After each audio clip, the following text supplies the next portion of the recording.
بھائیو دیکھو سردی کی ٹھنڈی ٹھنڈی رات ہے، رات کا آخری پہر ہے، اور اس کے بعد نرم نرم گدوں پر آپ لیٹے ہوئے ہیں، آسمان سے شبنم برس رہی ہے، پورا ماحول گلابی ہے، ایسے میں مؤذن کہتا ہے الصلاۃ خیر من النوم، الصلاۃ خیر من النوم۔ اب جو بندہ مصیبت اٹھا کر کے اس ٹھنڈی کے موسم میں، اس ٹھنڈی کے ماحول میں بستر سے اٹھ کر کے مسجد کی طرف جا رہا ہے، ٹھنڈے پانی کی تکلیف اٹھا رہا ہے، نیند کو قربان کر رہا ہے، اس کے لیے جنت کی بشارت ہے۔ اور جو نرم نرم بستر پہ لیٹا ہوا ہے، جو نرم بستر پر آرام کر رہا ہے، جو نرم بستر پہ سو رہا ہے، اللہ اکبر،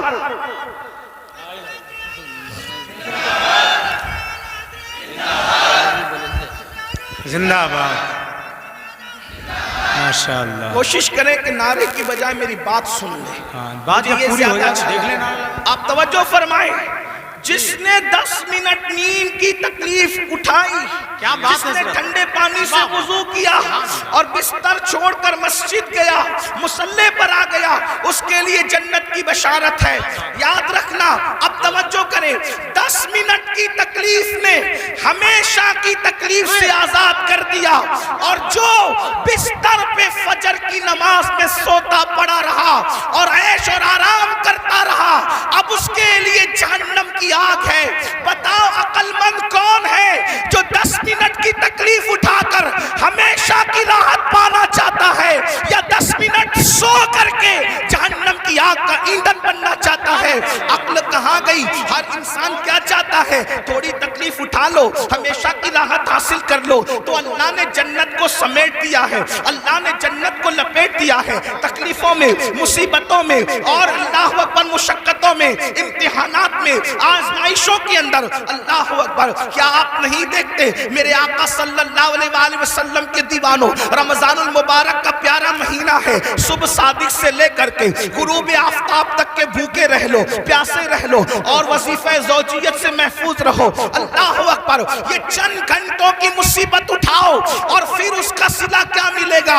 آقا ارشاد فرماتے ہیں روزے دار کو 2 خوشی نصیب ہوتی ہے، ایک افطار کے وقت اور ایک اس وقت نصیب ہوگی جب وہ اللہ کا دیدار کرے گا۔ اور روزے دار کے لیے جنت کے 8 دروازے کھول دیے جائیں گے، اور کہا جائے گا روزے دار جس دروازے سے چاہے تو جنت میں داخل ہو جا۔ بہت اچھا، زندہ باد، زندہ باد۔ 12-13 گھنٹے بھوکے پیاسے رہا، 12-13 گھنٹے بھوکے پیاسے رہا، دیکھو اس کو ہمیشہ کے لیے جنت کی نعمت مل گئی۔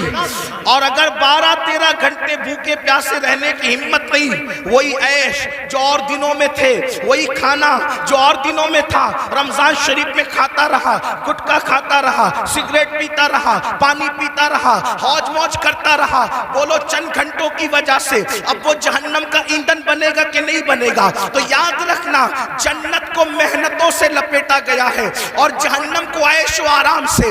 اب بتاؤ میری قوم کے جوانوں، اللہ اکبر، ہم لوگ عیش اور آرام کے اندر مبتلا ہیں، گناہوں کی لذتوں میں مبتلا ہیں، شہوات کی لذتوں میں مبتلا ہیں، جرائم کی لذتوں میں مبتلا ہیں۔ میرے بھائیو یاد رکھنا، یہ دنیا میں آپ کو ہمیشہ نہیں رہنا، ہمیں بھی ہمیشہ نہیں رہنا۔ اللہ اکبر، آئیے تھوڑا جہنم کا تذکرہ احادیث کی روشنی میں کیا جائے، تاکہ ہم سوچیں ہم کس قدر وہ تباہی کی طرف جا رہے ہیں، کس طرح بربادی کی طرف جا رہے ہیں۔ اللہ اکبر، آئیے آپ کو بتاؤں، آج ہم کسی کی بھی بات کو مان لیتے ہیں لیکن اللہ رسول کی بات نہیں مانتے۔ یہی ہے نا، اگر ڈاکٹر کہہ دے تمہیں شوگر ہو گیا ہے، تم میٹھا مت کھانا، ہم میٹھا بند کر دیتے ہیں۔ رسول اللہ نے فرمایا داڑھی نہ منڈانا، بولو حضور کی بات مانتے ہو؟ ڈاکٹر کی مانتے ہو، رسول اللہ کی نہیں مانتے۔ اگر ڈاکٹر کہہ دے تمہیں بلڈ پریشر ہو گیا ہے، نمک کا مت کھانا، نمک چھوڑ دیتے ہو، پھیکا کھانا کھانا شروع کر دیتے ہو، ڈاکٹر کی مانی، رسول اللہ کی نہیں مانی۔ اس کے بعد آپ دیکھیں، اگر جس کے یہاں 10,000 کی نوکری کرتے ہو، 10,000 کی نوکری کرتے ہو، وہ کہے تم مجھے صبح 6 بجے آفس میں چاہیے، تو کیا چوں چرا کرتے ہو؟ کیا بحث کرتے ہو؟ مباحثہ کرتے ہو؟ نہیں، جیسے ہی جس کے یہاں 10,000 کی نوکری کر رہے ہو، اگر وہ کہے تو 6 بجے مجھے چاہیے، 5 بجے مجھے چاہیے، ہاتھ باندھ کے کہتے جی سیٹ میں بالکل آ جاؤں گا، آپ 6 بجے کہنے میں وقت سے پہلے آ جاؤں گا۔ مجھے بتاؤ اے ظالم انسان، جس نے 10,000 کی نوکری دی ہے، اس نے اگر تجھے 6 بجے بلایا ہے تو تو 5:45 بجے جاتا ہے۔ رسول اللہ نے روزانہ 5 مرتبہ تجھے مسجد آنے کا حکم دیا ہے، تو کتنا مسجد آ رہا ہے؟ ارے وہ 10,000 کی نوکری دینے والے کی اوقات کیا ہے؟ لیکن جس نے کہا کہ نماز میں میری آنکھوں کی ٹھنڈک ہے، اس رسول کی شان یہ ہے، قرآن ملا ان کی وجہ سے، رحمان ملا ان کی وجہ سے، اسلام ملا ان کی وجہ سے، ہر نعمت ان کی وجہ سے ملی۔ کتنا ظالم ہو گیا مسلمان! 10,000 کی نوکری دینے والے سے تو وفا ہے۔ کیا بات ہے حضرت، جس نے 10,000 کی نوکری دی اس کی بات تو مان رہا ہے، کیا بات ہے، لیکن جس نبی کے صدقے میں سب ملا، اللہ اکبر، وہ کون سی نعمت ہے جو اللہ کے رسول کی وجہ سے نہ ملی؟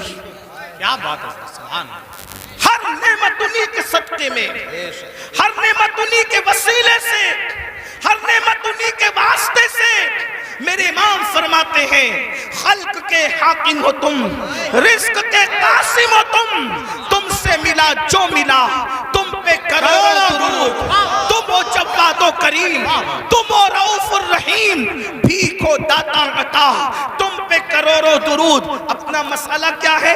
ہم سب کی بات مان رہے ہیں، رب کی نہیں مان رہے ہیں، رب کے رسول کی بات نہیں مان رہے ہیں، سب کے فرما بردار ہیں، اللہ رسول کے فرما بردار نہیں ہے۔ اب اس کا انجام کیا ہے؟ تھوڑی دیر ایک حدیث سن لے جو صحیح کے اندر موجود ہے، صحیح ستہ میں ایک حدیث آئی ہے، اس کو دل کے کانوں سے سن لیں۔ اگر اپنا بھلا چاہتے ہو، یاد رکھنا اتنا یقین ہے کہ مرنا ہے، اتنا یقین ہے موت آنی ہے، اتنا یقین ہے اللہ کو منہ دکھانا ہے، اتنا یقین ہے اللہ کی عدالت میں کھڑے ہونا ہے، تو سن لو میری قوم کے جوانوں، تم چاہو تو ماحول بدل سکتا ہے، تم چاہو تو انقلاب آ سکتا ہے، تم چاہو تو تبدیلی آ سکتی ہے۔ اللہ اللہ اکبر! آپ اتنے شوق سے سننے کے لیے علماء کو آتے ہو، میرے قوم کے جوانوں، تم ہماری قوم کا سرمایہ ہے، جتنی شوق سے سنتے ہو اگر اتنے ہی شوق سے بدل بھی جاؤ، اتنے ہی شوق سے عمل بھی کر لو، پوری دنیا میں انقلاب آئے گا۔ صرف ہندوستان کا جوان پورے ملک کے انقلاب کے لیے کافی ہے، اور پورا ملک نہیں بلکہ پوری دنیا کے انقلاب کے لیے کافی ہے۔ میرے آقا علیہ السلام کے پیارے دیوانوں، آؤ اگر اپنے آپ سے پیار ہے، اپنے آپ سے محبت ہے، اپنے آپ سے الفت ہے، تو ذرا دھیان سے اپنے نبی کا فرمان سنو، اپنے سچے نبی کا فرمان سنو، اپنے رب کا فرمان سنو۔ اللہ اکبر! یہ جو مضمون میں بیان کر رہا ہوں یہ قرآن مقدس کی آیت مبارکہ میں بھی ہے اور حدیث میں بھی ہے، قرآن حدیث دونوں میں اس کا تذکرہ ہے جو مفہوم پیش کر رہا ہوں۔ اللہ اکبر! میرے اور آپ کے آقا خاتم النبیین، قائد المرسلین، سید العالمین محمد الرسول اللہ صلی اللہ علیہ وآلہ وسلم فرماتے ہیں کہ کچھ لوگ ایسے ہوں گے، کچھ لوگ ایسے ہوں گے جن کے چہرے پر جہنم کی آگ برسائی جائے گی۔ سننے سے زیادہ سمجھنے کی کوشش کریں۔ کیا بات ہے حضرت، واہ! چہرے پر جہنم کی آگ کی برسات ہوگی، جہنم کی آگ برسے گی چہرے پر۔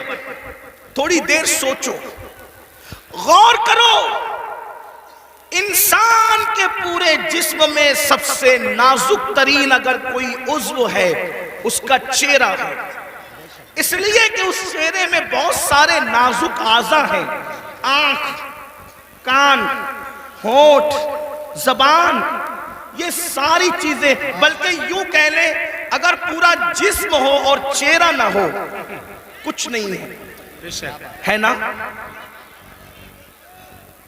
میں نے کہہ دیا کہ بیٹھنے کو جگہ نہیں، اگر آپ چلائیں گے تو بات کیسے ہوگی؟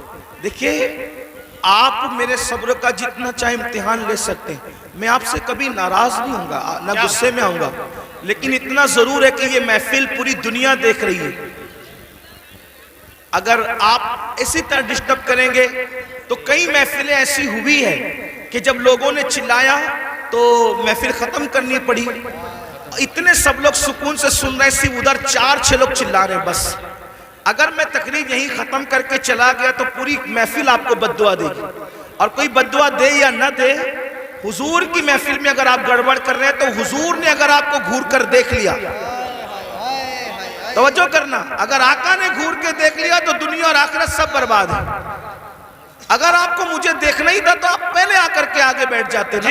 جی ہاں، دیر سے ہم تو بلا رہے تھے، آئی نہیں۔ اب آپ اگر جائیں وہی رہے میرے بھائی، دیکھیں آپ 2 منٹ میں نے بولا، میرے 2 منٹ برباد گئے۔ ہمیں وقت پہ محفل ختم کرنے، مجھے جانا ہے وقت پہ، فلائٹ پکڑنا ہے، مجھے پہنچنا ہے دلی۔ جی آپ جتنا وقت برباد کریں گے گفتگو اتنی کم ہوگی۔ پھر کہتا ہوں میں آپ سے ناراض نہیں ہوں گا، لیکن اتنے سب لوگ کا نقصان آپ 4 لوگوں کی وجہ سے ہو رہا ہے۔ نہیں مانیں گے، وہ تو ظاہر سی بات ہے، جو قوم 2 جملے نہ مانے وہ پوری تقریر پر کیا عمل کرے گی، یہی تو بات ہے نا۔ ہاں، لیکن بات اتنی ہے کہ میں 4 لوگوں سے مایوس نہیں ہوں، یہ پورا مجمع سن رہا ہے ماشاءاللہ۔ ایک بار سب درود شریف پڑھنے بلند آواز۔ اللہم صلی علی سیدنا و مولانا محمد مبارک وسلم، صلاۃ و سلام علیک۔ ایک بار اور بلند آواز سے درود شریف پڑھنے آپ۔ یا حبیب عاشقوں کی طرح پورا مجمع پڑھو تو ہزاروں درود کے تحفے پہنچ جائیں، مل کے پڑھیں درود شریف۔ اللہم صلی علی سیدنا و مولانا محمد معدن الجود والکرم و آلہ و صحبہ و بارک وسلم، صلاۃ و سلام علیک یا رسول اللہ صلی اللہ علیہ وسلم۔ آپ کی مراد پوری ہو گئی، اب میں گفتگو کر سکتا ہوں، اب میں بات آگے بڑھا سکتا ہوں۔ ایک بار پھر سب لوگ درود شریف پڑھیں،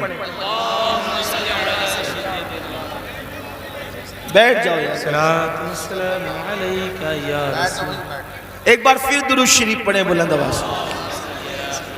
اللہ عاشقوں کی طرح سب مل کے پڑھیں، اللہم صلی علی سیدنا و مولانا محمد معدن الجود والکرم و آلہ و صحبہ و بارک وسلم، صلاۃ و سلام علیک یا رسول اللہ، صلاۃ و سلام علیک یا جد الحسن والحسین۔ توجہ فرمائیں، حدیث پڑھی جا رہی تھی، اللہ کے سچے رسول صادق و مصدوق صلی اللہ علیہ وآلہ وسلم نے فرمایا کچھ لوگ ہوں گے جن کے چہرے پر جہنم کی آگ برسائی جائے گی، ان کے چہرے پر آگ برسے گی۔ تھوڑا تصور کرنا میرے بھائیوں، میری بہنیں بھی اگر موجود ہیں، ان بہنوں کی بھی توجہ چاہتا ہوں، مرد اور عورتوں کی تخصیص نہیں۔ کچھ لوگ فرمایا کچھ لوگ ایسے ہوں گے جن کے چہرے پر جہنم کی آگ برسائی جائے گی۔ آپ ذرا تصور کریں، جہنم کی آگ، وہ بھی جہنم کی آگ کیا، اللہ کے رسول علیہ الصلوۃ والتسلیم فرماتے ہیں دنیا کی آگ سے 70 درجہ زیادہ، دنیا کی آگ سے 70 درجہ زیادہ تیز ترار جہنم کی آگ ہے۔ اللہ اکبر، اور وہ انسانوں کے چہروں پہ برسائی جائے گی۔ ایک مرتبہ کبھی بائک پر آپ تیز بارش میں بائک چلا کر دیکھنا، ہیلمٹ اگر آپ کے چہرے پہ نہ ہو تو آپ تیز بارش میں بائک چلا کے دیکھنا، آپ کو حیرت ہوگی میرے بھائیوں، یہ میرا خود کا تجربہ ہے کہ اگر بارش تیز ہو رہی ہو اور ہم بائک چلا رہے ہوں اور بارش کے تیز قطرے ہمارے منہ پہ پڑتے ہیں تو ہم سے برداشت نہیں ہوتا۔ مسلمانوں ذرا سوچو، جب پانی کے ٹھنڈے ٹھنڈے قطرے ہمارے چہرے پر پڑتے ہیں تو ہم بائک روک دیتے ہیں۔ اللہ اکبر، ذرا سوچو تو صحیح، یہ کوئی کہانی نہیں، قصہ نہیں، یہ سچے نبی کا سچا فرمان۔